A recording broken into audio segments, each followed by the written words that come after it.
ਅੱਜ ਤਾਂ ਮਨੁੱਖ ਤਰੱਕੀ ਬੇਸ਼ੱਕ ਕਰ ਗਿਆ ਹੈ, ਪਰ ਨਾਲ ਦੀ ਨਾਲ ਬਹੁਤ ਸਾਰੀਆਂ ਅਜਿਹੀਆਂ ਮੁਸ਼ਕਲਾਂ ਨੂੰ ਨਾਲ ਪਾਲ ਰਿਹਾ ਜਿਹੜੀਆਂ ਉਹਦੇ ਵਾਸਤੇ ਜ਼ਿੰਦਗੀ ਲਈ ਬਹੁਤ ਮੁਸ਼ਕਲਾਂ ਪੈਦਾ ਕਰਦੀਆਂ।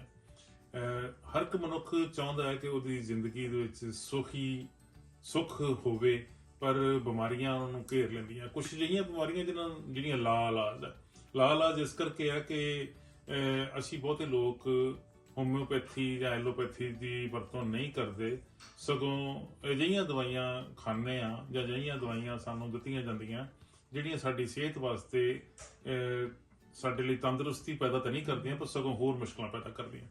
ਪਰ ਨਾਲ ਦੀ ਨਾਲ ਕੁਝ ਅਜਿਹੇ ਸੰਸਥਾਨ ਹੈਗੇ, ਅਜਿਹੀਆਂ ਸੰਸਥਾਵਾਂ ਹੈਗੀਆਂ ਜਿਹੜੀਆਂ ਸਾਨੂੰ ਅਵੇਅਰ ਕਰਦੀਆਂ ਕਿ ਇਹਨਾਂ ਦਵਾਈਆਂ ਨੂੰ ਖਾਣ ਦੇ ਨਾਲ ਜਿਹੜੀਆਂ ਤੁਹਾਡੀਆਂ ਤਕਲੀਫਾਂ ਦੁੱਖ ਹੋਰ ਵੱਧ ਜਾਂਦੇ, ਉਹਨਾਂ ਤੋਂ ਛੁਟਕਾਰਾ ਪਾਇਆ ਜਾ ਸਕਦਾ। ਇਸ ਕੰਮ ਵਾਸਤੇ ਇੱਕ ਬਹੁਤ ਵਧੀਆ ਸੰਸਥਾ ਹੈ ਜਿਹਦਾ ਨਾਮ ਹੈ ਆਰੋਗਿਆ ਪੀਠ, ਜਿਹਦੇ ਵਿੱਚ ਰਿਸਰਚ ਕੀਤੀ ਜਾਂਦੀ ਹੈ, ਲੋਕਾਂ ਦੀਆਂ ਬਿਮਾਰੀਆਂ ਦੇ ਬਾਰੇ ਖੋਜ ਕੀਤੀ ਜਾਂਦੀ ਹੈ ਤੇ ਕੋਸ਼ਿਸ਼ ਕੀਤੀ ਜਾਂਦੀ ਹੈ ਕਿ ਉਹਨਾਂ ਨੂੰ ਨਿਜਾਤ ਮਿਲੇ। ਸਾਡੇ ਕੋਲ ਆਰੋਗਿਆ ਪੀਠ ਦੇ ਸੰਸਥਾਪਕ ਆਚਾਰਿਆ ਰਾਮ ਗੋਪਾਲ ਦੀਕਸ਼ਿਤ ਜੀ ਇੰਡੀਆ ਤੋਂ ਆਏ। विनीपेग ਵਿੱਚ ਆਉਣ ਤੇ ਅਸੀਂ ਉਹਨਾਂ ਨੂੰ ਜੀ ਆਇਆ करना। वेलकम जी दीक्षित जी, बहुत बहुत धन्यवाद जी। दीक्षित जी, जैसे मैंने ये शुरू में कहा कि हर मनुष्य जो है वो किसी ना किसी बीमारी से पीड़ित है। सम टाइम उसको पता ही नहीं चलता कि क्या प्रॉब्लम है, और सम टाइम ये होता है कि वो इधर उधर भटकता रहता है, बीमारी कम होने की बजाय बढ़ जाती है। लेकिन मैंने सुना है, यहाँ हमारे संदीप गिल जी हैं, वो उन्होंने बताया कि कुछ हमारे आचार्य जी आने वाले हैं विनीपेग, और वो आपको बता पाएंगे कि इन बीमारियों से निजात कैसे पाई जा सकती है। समटाइम मुश्किल छोटी होती है, हम अपने ढंग से इलाज करना शुरू करते हैं या करवाते हैं। लोग ज़्यादा एलोपैथी यूज करते हैं। एलोपैथी बिना शक तुरंत रिलीफ तो देती है, लेकिन और मुश्किलें पैदा कर देती बॉडी में।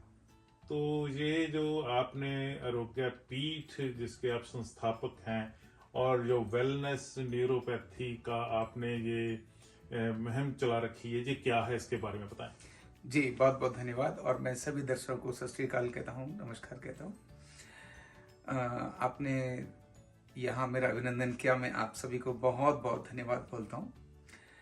वेलनेस न्यूरोथेरेपी और आरोग्य पीठ एक ऑर्गेनाइजेशन है जो ऐसी ट्रेडिशनल जी परंपरागत हमारी जो पैथियाँ हैं उन पर रिसर्च करने का काम करता है। रिसर्च भी करता है, साथ में लोगों को जागरूक करता है कि कैसे हम नेचुरली बिना दवाई, बिना साइड इफेक्ट के, बिना मशीन के कैसे ठीक रह सके। ये जो साइंस है जिसका नाम वेलनेस न्यूरोथेरेपी बोला, ये ट्रेडिशनल है। अभी आप सोच सकते हैं कि किसी एक व्यक्ति को केवल छूने मात्र से उसके घुटने ठीक हो जाए। अच्छा, केवल छूने से, केवल छूने मात्र से उसकी कमर दर्द ठीक हो जाए। जिसने ये सोच रखा हो कि अब तो हे रब मैंने उठा ले, क्यों? जिसको घुटने दर्द होते ना, उसका एक कदम चलना पहाड़ जैसा नजर आता है। यानी वॉशरूम में भी घर से निकल के जाना उसको लगता है कि आज मैं जाऊं कि नहीं जाऊं। यानी उसके जो कष्ट है ना, उसके दुखों को हम जो है नहीं जिसको दर्द, वो कल्पना नहीं कर सकता। वो वही दर्द जानता है जिससे वो भुगत रहा है। इवन जो स्टूडेंट हैं और कंप्यूटर पर काम करते हैं और उनकी गर्दन में जब दर्द होने लगता है, जब उनको चक्कर आने लगते हैं, उसके बाद में वो कंप्यूटर कितना भारी लगता है ये वही जानता है जिसको प्रॉब्लम है। तो जो ये प्रॉब्लम है, इन प्रॉब्लम को कैसे बिना दवा के परमानेंट सॉल्व करें, परमानेंट सॉल्यूशन करें।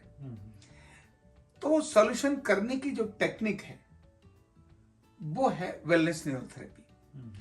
और मुझे बड़ी खुशी है इस बात की, बड़ा गर्व भी है अंदर से कि उस रब ने कितनी कृपा बख्शी है कि ये टेक्निक जो वेलनेस न्यूरोथेरेपी है, इससे दुनिया में करोड़ों लोगों को अभी अवेयर भी किया है, जो अवेयर हुए हैं। और इस पर रिसर्च करते करते ऐसे लाखों लोग हैं जिनके नी रिप्लेसमेंट रुक गए। मानो जा रहे थे हॉस्पिटल अच्छा, रिप्लेसमेंट के लिए, अपॉइंटमेंट बनी हुई है, आ गए अपने आरोग्य पीठ में ट्रीटमेंट लेने के लिए और उनका रिप्लेसमेंट रुक गया, अब उन्हें जरूरत नहीं है। ऐसे हजारों हैं जिनकी स्पाइन की सर्जरी होनी थी और वो अब सर्जरी की जरूरत नहीं है, गर्दन की सर्जरी होनी थी, और बहुत सारी बीमारियां हैं, जो मानसिक बीमारियां, डिप्रेशन है, स्ट्रेस है, माइग्रेन है, अस्थमा है, अर्थराइटिस है, अल्जाइमर है, भूल जाते हैं, डिमेंशिया है, थकान तो होती रहती है, जब देखो तो थकान होती रहे, इन सारी बीमारियों के हजार हजार लोग इससे ठीक हुए। तो ऐसी एक अद्भुत टेक्निक है जिसका नाम है वेलनेस न्यूरोथेरेपी। अद्भुत तकनीक के बारे में आपने बताया, आपने ये भी कहा कि मात्र छूने से ही वो बीमारी दूर हो जाती है, आप कोई दवाई नहीं देते, आप कोई मशीन से किसी को जैसे मसाज करने वाली बात होती है जो कुछ ऐसा नहीं करते, तो क्या ऐसा जादू है? हाँ तो इसकी साइंस में अगर हम चाहें, मतलब साइंस है, जादू नहीं है। साइंस और जादू, एक्चुअल में जादू भी एक साइंस है। क्यों? जादू को हम ऐसे शब्द बोले तो वो जादू कुछ हो रहा है, कुछ भी हो रहा है और जिसे प्रूव किया जा सकता है, वो साइंस है। मतलब कोई भी चीज जो हो रही है और वो प्रूव कर दी, एक व्यक्ति से दूसरे व्यक्ति के पास जा सकती है, उसको साइंस ही बोलेंगे, है ना? तो ये एक्चुअल में क्या है और हम करते क्या है इस वेलनेस न्यूरोथेरेपी से, जिसके लिए जादू वाला शब्द प्रयोग करते हैं। दो कारण होते हैं बीमारियों में। एक है बाहर का जो ढांचा ना, स्ट्रक्चर, वो इम्बेलेंस हो जाए, जो दिखाई दे रहा है। मान लो कंधा दर्द है तो ऐसे हो जाएगा, मतलब इम्बेलेंस हो गया, कंधा, बॉडी इम्बेलेंस हो गई है। आदमी को कमर दर्द है तो टेढ़ा हो गया है, ऐसे टिल्ट होकर के चल रहा है, टेढ़ा टेढ़ा चल रहा है। घुटने में दर्द है तो एक घुटना छोटा, एक घुटना बड़ा हो गया है। Structural इम्बेलेंसिंग number 1। नंबर 2 है केमिकल इम्बेलेंसिंग। केमिकल इम्बेलेंसिंग क्या है? जो अंदर है ना हार्मोन्स, केमिकल्स जो चलते हैं, है ना, सीक्रेशंस होते हैं, जैसे हाइड्रोक्लोरिक एसिड थोड़ा कम हो गया, थायराइड का हार्मोन थोड़ा कम हो गया, TSH कम हो गया, यानी यूरिक एसिड बढ़ गया, और जो फीमेल के हार्मोन्स हैं वो इम्बेलेंस हो गए, ब्लड में pH कम ज्यादा हो गया, RBC, WBC, ये जो जितनी चीजें अंदर की हैं जो बाहर के ढांचे में दिखाई नहीं देती हैं, वो इम्बेलेंस हो गई। एसिड और एल्कलाइन इम्बेलेंस हो गया। तो इंटरनल जो केमिकल हैं उनका इम्बेलेंस, चाहे वो लीवर फंक्शन है, चाहे किडनी फंक्शन है, चाहे हार्ट फंक्शन है, चाहे डाइजेस्टिव सिस्टम के फंक्शन है, चाहे न्यूरोट्रांसमीटर्स हैं, ये सभी इंटरनल केमिकल हैं। तो इंटरनल केमिकल को बैलेंस करना और एक्सटर्नल बॉडी को बैलेंस करना, जब ये दोनों इम्बैलेंस, इनमें से कोई एक भी, यानी ढांचा इम्बैलेंस हो गया, रीढ़ है, पूरी जो रीढ़ है स्पाइन, अब स्पाइन का वर्टेब्रा थोड़ा टेढ़ा हो गया, मतलब ढांचा बिगड़ गया। बिल्कुल ढांचा जैसे व्हील अलाइनमेंट, जी, गाड़ी का व्हील इम्बैलेंस हो जाता है ना, अलाइनमेंट बिगड़ जाए तो गाड़ी डिवाइडर से टकराती है। गोड्डे में बड़ी सी चोट लग गई तो लिगामेंट इंजरी होगी तो गोड्डा थोड़ा टेढ़ा हो जाएगा, अर्थराइटिस आ जाएगी तो टेढ़ा हो जाएगा। तो स्पाइन है, कंधे हैं, पेल्विक अलाइनमेंट है, नाभि है, ये स्ट्रक्चर में आती है। नाभि 95% लोगों की नाभि खराब रहती है। अच्छा जी। लोगों को पता ही नहीं रहता। अब नाभि खराब होते ही पता चल जाता है, हाथों से देखो चाहे पैरों से देखो, मतलब ढांचा इम्बैलेंस हो गया।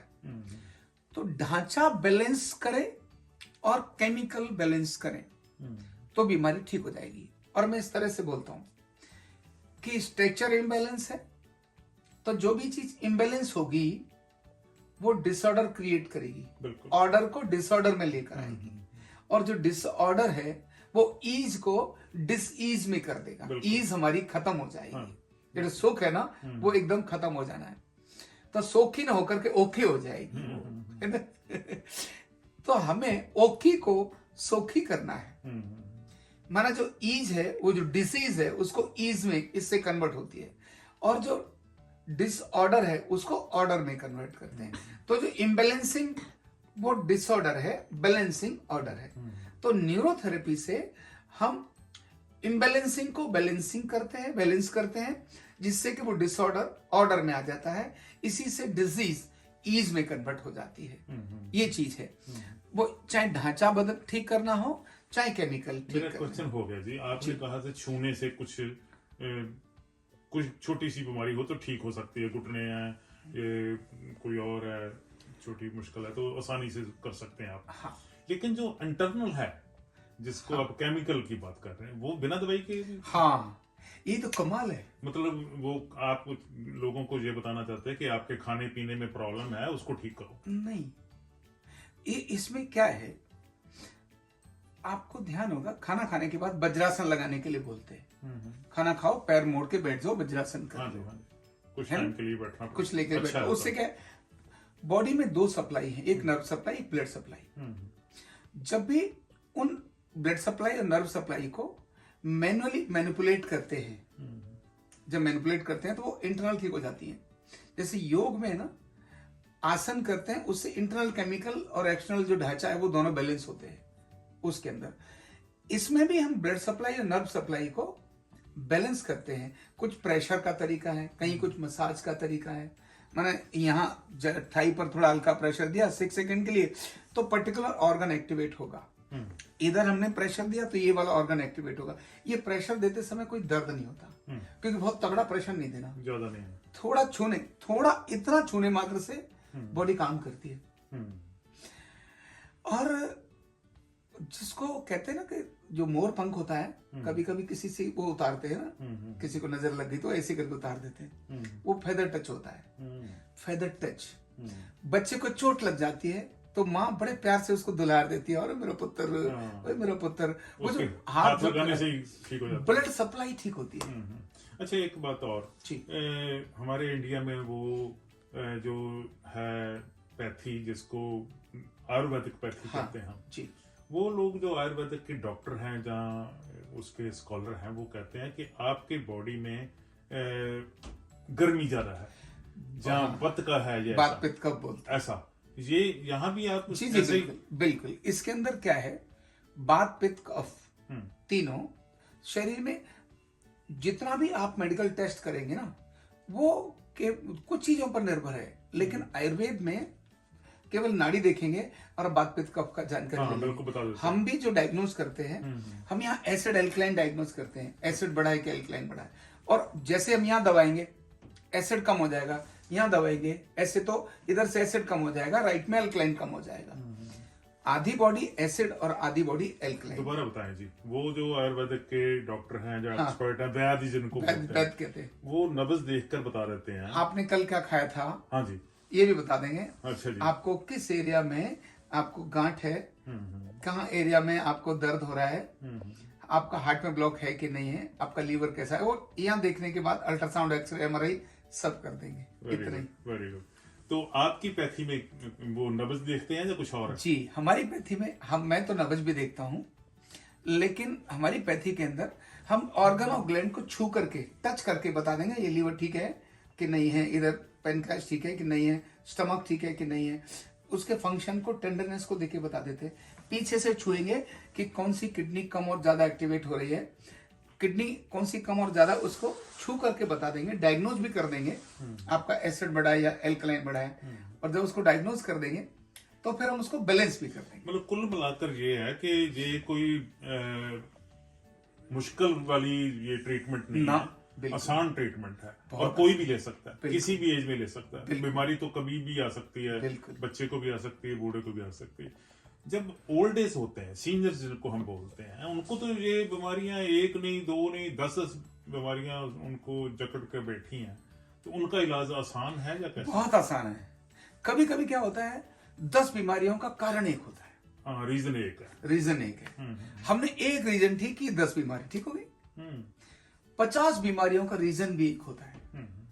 एक रीजन ठीक किया, बट तभी तो जब अपने पास आते हैं बहुत बार वो कह रहे हैं यहाँ भी दर्द है, ये भी दर्द होता है, एसिड भी बनता है, सिर दर्द भी होता है, नींद भी नहीं आती है, और 8 दिन से तो चक्कर भी हो रहे हैं, और गड़गड़ मतलब वायु गैस बनती है। मैंने ये बात आपसे इसलिए पूछी है जी, एलोपैथी में क्या होता है कि डॉक्टर के पास जाओ, हाँ, वो जो बीमारी बताएंगे उसकी एक गोली और बढ़ा देंगे, जो बीमारी दूसरी बताएंगे उसकी गोली एक बढ़ा देंगे। बड़े बुजुर्ग जो सीनियर है 10-10, 20-20 गोलियां एक दिन में खाते हैं, तो उनको छुटकारा मिल सकता है? एकदम छुटकारा मिल सकता है जी। और 10 बीमारियों, 10-10 गोलियां, 20, 12-12, 15-15 गोलियां खा रहे, उन सबका इससे छुटकारा मिल सकता है। केवल एक रीजन को बैलेंस किया, कोई एक दो केमिकल ठीक नहीं है, वायु बढ़ रही है, गैस बन रही है ना, नर्व सिस्टम में कुछ डाउन हो रहा है, कोई विटामिन का एब्जॉर्प्शन ठीक है, तो हमने एक चीज को ठीक करने से अनेक सारी बीमारियां भाग जाती हैं। एलोपैथी में जहाँ दूसरी और पैथी है वो जो कहते हैं कि लंबा ट्रीटमेंट है, ये भी लंबा ट्रीटमेंट है या शॉर्ट है? ये डिपेंड करता है। अगर बीमारी बहुत लंबी है और कारण छोटा है तो आज ही ठीक हो जाएगा। अच्छा जी। और अगर बीमारी बेशक छोटी है लेकिन कारण बड़ा लंबा है तो उसको टाइम लगेगा। तो हर व्यक्ति की बीमारी के कारण पर निर्भर करता है।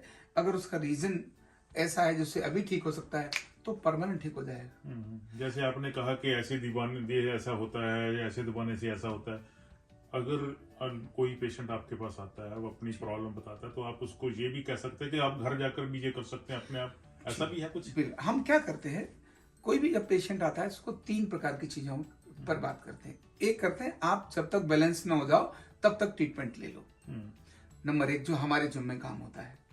नंबर 2 जो दूसरा कहते हैं कि खाने पीने में थोड़ा सा ये प्रिकॉशन रख लो, चेंज करनी खाना पीना बहुत जरूरी है। क्योंकि हमने तो एक बार ट्रीटमेंट दिया और उन्होंने खाना ऐसा उल्टा खा लिया, उसने तो वो बढ़ गया। मतलब जुकाम हो रहा था, दही खा लिया तो नुकसान करेगा।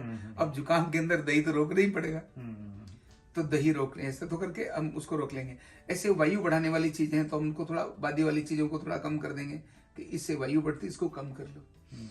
तो दूसरा हो गया खाना पीना। और तीसरा कुछ प्रिकॉशंस होते हैं, जैसे मान लो कमर दर्द है तो कौन सी जगह पर आपने किस तरह से लेटना, किस तरह से बैठना, सामान उठाने का तरीका कैसा हो। अच्छा। अपना अब मान लो वजन उठाना है तो एक हाथ में लेके जाओगे तो दर्द हो जाएगा, तो दोनों हाथों बराबर लेकर जाओ।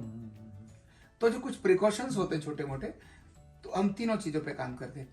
हम एक बार बैलेंस कर देंगे, लेकिन आपने दोबारा खराब करके ले आए तो वो भी तो बताना है। प्रिकॉशन तो लेनी पड़ेगी, लेने पड़ेंगे। ठीक है। दवाई कोई नहीं है फॉर श्योर?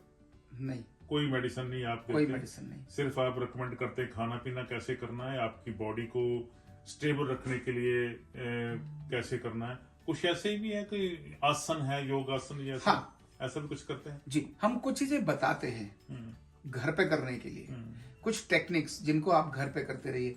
थोड़ा योगा करिए, कोई पर्टिकुलर एक्सरसाइज करिए, वो उनको बताते। न हम कोई दवाई देते, न दवाई बंद कराते। बंद कराने के लिए भी हम कहते हैं अपने मेडिकल डॉक्टर से ही बात करो, जब आप ठीक हो जाओगे तो डॉक्टर दवाई बंद हो जाएगी। और जो हम करते हैं न न्यूरोथेरेपी में, न तो कुछ हम डालते हैं शरीर में, ना कुछ शरीर से निकालते हैं, ना कोई मशीन यूज करते हैं और ना कोई तेल यूज करते हैं कि जिससे कि कोई चीज ऐसी हो। केवल एक व्यक्ति दूसरे व्यक्ति को हाथ से या पांव से कुछ प्रेशर और कुछ हल्की सी मसाज देने की टेक्निक, बस इतना ही करते हैं। इसका कोई साइड इफेक्ट नहीं है। हाँ, गुड साइड इफेक्ट दूसरे तो हैं। कैसे साइड इफेक्ट हैं? मान लो आप आए हमारे पास कमर दर्द ठीक कराने के लिए, आपको हो रहा था माइग्रेन, हो रही थी थकान, हो रही थी गैस, एसिडिटी, तो आपकी कमर तो ठीक होगी। इसी के जो साइड इफेक्ट जो है ना वो गुड इफेक्ट होंगे, आपका माइग्रेन और बाकी चीजें भी जो बढ़ जाएगी क्योंकि बॉडी बैलेंस हो जाएगी। ठीक है। चलो, ये बात तो सारी अपनी इन्फॉर्मेशन अच्छी दी है।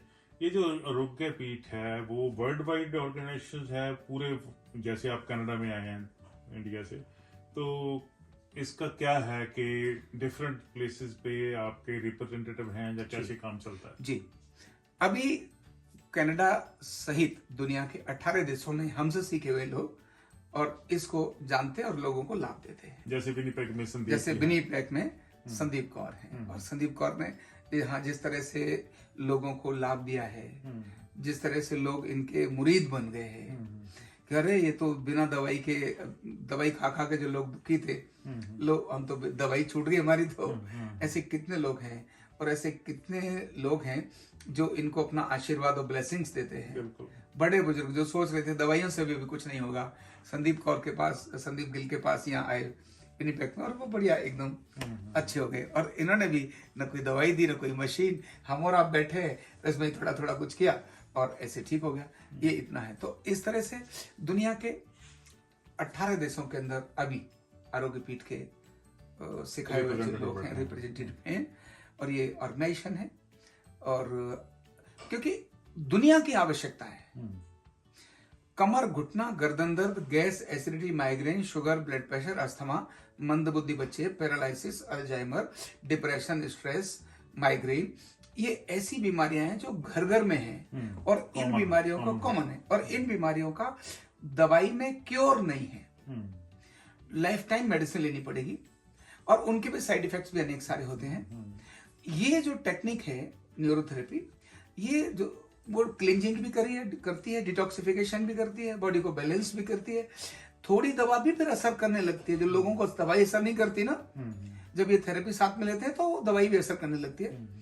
तो ये जो ऐसी बीमारियां हैं वो वर्ल्ड वाइड है और इस थेरेपी को कोई भी व्यक्ति सरलता से सीख सकता है। किसी व्यक्ति को भी ये थेरेपी बड़ा इजीली अप्लाई कर सकता है। जैसा आपने बोला भी था कि भाई 1 महीने से लेकर 100 वर्ष तक के व्यक्ति को ये ट्रीटमेंट किया जा सकता है। बेड पर भी किया जा सकता है, जमीन पर भी किया जा सकता है, कहीं भी, यानी गाड़ी में भी, कार में भी ये ट्रीटमेंट दिया जा सकता है, क्योंकि कुछ तो लेके जाना नहीं 24 घंटे। तो इसीलिए ये दुनिया की आज बहुत बड़ी आवश्यकता है। आपकी बातें बहुत लंबी हो सकती हैं, मेरे क्वेश्चन छोटे हैं, लेकिन आप एक्सप्लेन बहुत अच्छी तरीके से कर रहे हैं। आप विनिपेग में आए हैं, हम आपका दोबारा स्वागत करते हैं। तो लास्ट में चंद लफ्जों में अगर आप कुछ कहना चाहें हमारे दर्शकों को, और इस पैथी के बारे में वो लोग और इन्फॉर्मेशन लेना चाहें तो कैसे ले सकते हैं? ठीक, जो कनाडा वाले हैं वो तो संदीप गिल को यहाँ बात कर सकते हैं, विनिपेग के अंदर बात कर सकते हैं। और इसके अलावा भी आरोग्य पीठ अगर गूगल में जाके सर्च करेंगे या मेरा नाम आचार्य राम गोपाल दीक्षित यूट्यूब पर सर्च करेंगे, वेबसाइट पर सर्च करेंगे तो यूट्यूब पर, और हाँ यूट्यूब पर तो ऐसी सैकड़ों वीडियो हैं कि जो आपको अपने घर में क्या छोटी छोटी टेक्निक करने से आपको लाभ हो सकता है। तो आचार्य राम गोपाल दीक्षित करके अगर आप सर्च करेंगे तो डेफिनेटली आपको बहुत बड़ा लाभ होगा। और कनाडा वासियों को तो मैं बहुत इस बात के लिए बहुत बहुत शुभकामना देता हूँ कि ऐसा साइंस जो लोक कल्याण का है, लोगों के दर्दों को बिना दवाइयों बिना मशीन के ठीक करती है, ये लोक कल्याण का काम है। ये सच में जो अपने गुरुओं की परंपरा है, गुरु नानक देव जी ने जिस प्रकार के कहा कि सेवा करो, लोगों को मिल बांट करके काम करो, बंड छको, है ना, और सेवा करो लोगों के लिए, जो कष्ट में है उसके कष्टों को दूर करो, जो उनकी वाणी है, उनके जो वचन है, सच में ये विज्ञान उन्हीं चीजों को पूरा करता है। और क्योंकि ये ऋषियों की चीज है, हजारों वर्षों से इस देश और दुनिया में है, भारत में थी, आज ये लोक कल्याण का कारण सारी दुनिया के लिए बन रही है। तो बहुत मेहरबानी जी आपकी। वॉइस ऑफ इंडिया की तरफ से हम आपको दोबारा धन्यवाद करना चाहते हैं और वॉइस ऑफ इंडिया के सभी दर्शकों को भी मंत्रित करते हैं कि अगर उनकी ऐसी कोई प्रॉब्लम भी है तो आचार्य जी से बात कर सकते हैं। और हमारे इनके रिप्रेजेंटेटिव हमारे सिटी में हैं संदीप गिल जी, उनका फ़ोन नंबर भी नीचे इसी प्रोग्राम में आ रहा है। आप उनको पर्सनली कांटेक्ट कर सकते हैं और अपनी प्रॉब्लम उनको बता सकते हैं और प्रॉब्लम से निजात पा सकते हैं। बहुत बहुत धन्यवाद जी आपका दोबारा। जी बहुत बहुत आपका बहुत बहुत